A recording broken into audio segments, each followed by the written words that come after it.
peeps. So it's been a while since we vlogged, and so I hope everybody has been doing good, staying corona free. Me and the hugs has been doing good, you know, your normal ups and downs of life, but with the grace of God, we've been going through it. We've been getting through it. So I've also decided to vlog what I've been going through for the past few years of my life, and also what I've went through this past week. I am a week post-op of having a hysterectomy. And the reason why I decided to have a hysterectomy is because of fibroids that I have been living with for like a long time, like just dealing with them for a long time.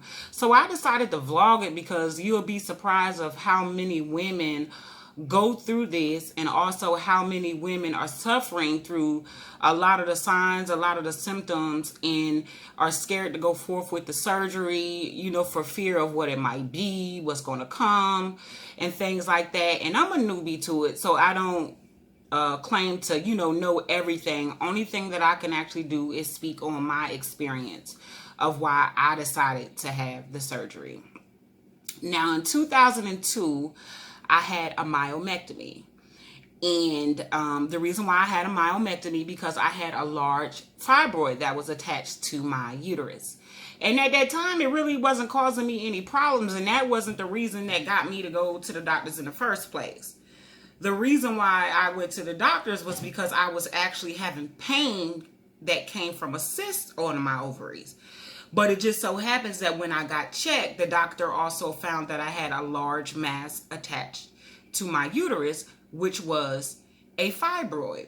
And I was younger at the time. I was really surprised because up until then, besides the pain that I was experiencing from my cyst, I didn't have any symptoms, any pains of a fibroid. But in 2002, I got that fibroid removed, and I lived my life. I went on. So years passed, and then my fibroids came back. But this time I got more than one. And so I was still young at the time, you know, going to my gynecologist, who remained my gynecologist through all those years. He would always tell me, you gonna have a baby? I'd be like, I don't know. Well, he was like, we ain't gonna bother them if they ain't bothering you. Because at the time they wasn't. When I was going to the doctors, they was just... I didn't have any problems whatsoever. You know, my gynecologist would tell me, hey, they're this size, and I wasn't having any problems. At the time, my periods were very regular. I've rarely had cramps associated with my period. It was like, period come on, 5 days. After that, it was over with, and pretty much came on the next month like clockwork. And so that's how it was for years. But up until the last 2 years, they started becoming very irregular. You know, I still didn't have major cramps or anything like that, but it would be to where like they stopped being regular. And then they would be heavier. You know what I'm saying? I would go from that 4 or 5 day menstrual cycle to a 7-day menstrual cycle. And at that particular time, it still wasn't a major issue for me because they were still... I still wasn't having any cramps. Once my menstrual cycle went off, it stayed off. You know, I really didn't have any problems. And so I was like, nah, I'm not going to go forth. He recommended the surgery again at that time. At that time, I was presented with either another myomectomy or a partial hysterectomy. But, you know, at that time, I'm working, I'm living my life. They're not causing me any problems. I'm not going to have the surgery. You know, I'm cool. I'm living my life. So we flash forward to 2018. So this is when it seemed like my fibroids started getting out of control. Of course, I would go to the gynecologist. They've gotten bigger, and I started to experience a lot more symptoms of having fibroids. Periods getting way heavy. Still being inconsistent. However, cramps was minimal, nothing that ibuprofen couldn't handle or nothing like that. And I was, you know, still living my life. It still wasn't something that caused a major issue for me. So up until this last year, that's when my menstrual cycle started like really getting out of control for me. It was like, I think there's certain things in people's lives that they can deal with. And then even when I read a lot of stories of women who have fibroids and they choose to go the natural route and all this, that's good. If you want to do that, then that's perfectly good. But my fibroids was a major issue for me. And I couldn't live that way. You know what I'm saying? When I would sit around my homegirls and they'd be like, oh, my period on. And I'd be looking like them like, and they be complaining about their little cramps. I'm like, you just do not understand what I go through every month. You just don't understand what my husband has to go through with me every month. Because when my menstrual cycle would come on, I would say to myself, oh, damn, here we go again. Like, that's how I feel. That's how I would feel. And my cramps would become almost debilitating. Like, the very first day of my period, I used to be cool. I was cool. It was coming. It was cool. But that second and third day, it was like, don't bother me. Don't talk to me.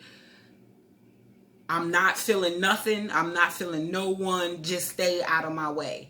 I went from my normal periods until they was 7 days to like, I'm saying to myself, is my period ever going to go off? You know what I'm saying? Is it ever going to go off to where cramps, where it felt like Mike Tyson was in my uterus, like just sparring? You know what I'm saying? That's how they would feel. And it was getting to the point where like ibuprofen wasn't doing nothing. I needed something powerful.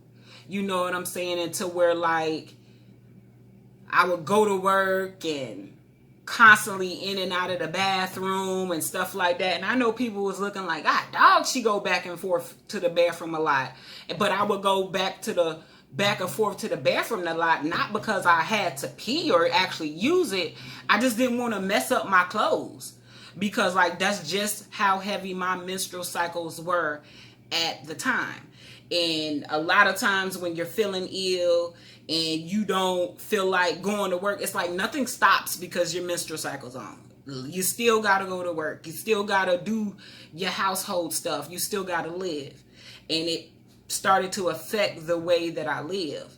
It started to affect the type of clothes that I would wear, because I would want to wear something comfy. Leggings, something that I could pull up the wazoo over my stomach, something that, if I mess it up, oh well, because it's cheap, it's nothing. Like, that's really how I felt at the time. And so I would go for comfort instead of not always cute or whatever, because when you have those fibroids in your stomach like that, and especially when they're of a good size, it's like you could feel them. You could feel them when you lay down. You could feel them when you're sexually active with your spouse. And they hurt sometimes. And sometimes people don't understand. It's like, if I know that my menstrual cycle's coming on next week, I don't want to do nothing. I don't want to go nowhere. I'm not going to plan nothing. I don't want to do nothing, because you never know. Because it went from I might have 2 awesome periods in a row, like cool, minimal cramps, still heavy bleeding because of my fibroids, but I could deal with it, to my period coming on 1 month and it's the worst period that I've ever had. And it went from it being sporadic like that to every period that I had was one of the worst ones that I've ever had. And even to the point where I was flowing so much that I began to become anemic. And then, when you become anemic, you get fatigue. You're tired. But yet you still got to live your life. You see? And so at that particular time, me and my husband discussed it. And he said, why don't you just have the surgery? Like, what are you waiting for? And then I thought about it, and I'm like, I'm 38. I'm not the most physically fit in my life, but I'm able-bodied. So why not go forth and have this surgery so that way I could recover instead of waiting till I'm older and the recovery time is way slower for me. So I decided to have the surgery because I chose to not want to live with my fibroids no more. The pain, the issues that it was causing when it comes to intimacy in your life, because it does cause a problem. It's like your menstrual will go off and you be like, oh yeah, my menstrual off, finally get some from my husband. Then you get some good from your husband and he knock it right back on. And that's the fiber. It's like you be like, what the hell? And then now you're back on. You know what I'm saying? And now you're frustrated. And now you got an attitude. You see what I'm saying? And so people, what people fail to realize is that those fibroids, not only do they affect your physical, but they also affect your mental. So that's just how it was for me. So I decided that I wanted to have the surgery, and that's exactly what I did. I'm a week post-op. I actually have my week checkup today with my doctor just to see how things are going. A lot of my vlogs is just going to be about just things that I'm going through my recovery, and things that you can expect, things that you may need, and just a place where if you want to come and if you have questions. Now, everybody's surgery, everybody's procedure, everybody's recovery time, everybody's reasonings for wanting to do the surgery is going to be totally different. But this is my story, and this is why I'm choosing to have the surgery, and this is the recovery that I'm going through, and these are the things that I decided to do while I am recovering from my surgery. So if you are thinking about having a surgery, if you are suffering from fibroids, watch videos of other people like I did, because I did do that. So just see how things are going with you, and make sure that when you choose to have the surgery, that is the best choice for you. Don't do it for anyone else, but just do it for yourself. But just check in with me weekly, and I'm going to give you guys another post after I come from my doctor's appointment today, just to see how things are going. But I'm a week in, and to be honest with you, it has its up and downs, but I'm not feeling half bad. So we'll definitely see. Thank y'all for tuning in. Raw Chat.